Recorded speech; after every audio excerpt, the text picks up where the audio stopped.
Assalamu alaikum and a very good morning to all of you. I am Sakhruddin Ramzan.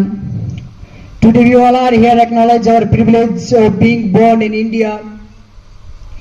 We all feel really proud to be an Indian. Today we are celebrating our 77th Independence Day of our country. Long back 1947, we got our independence.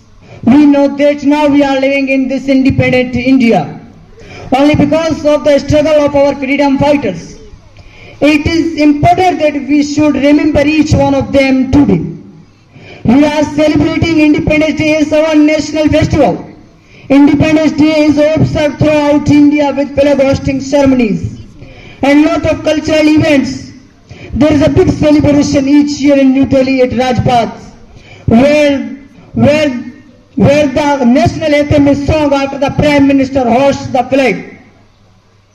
And lot of cultural events, flower shedding and lot of cultural events and the Indian Defence Service conduct the parade.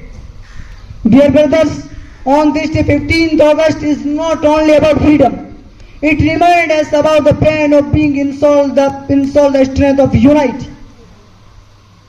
And it also defines the sacrifices. It is important and it is our responsibility that we as proud citizens of our country to sincerely perform our duty and progress together for the growth and development of our country. Dear brothers, on this day we should take an oath that we will always with our motherland till our last breath. Once more wishing a very happy Independence Day to all of you. Thank you.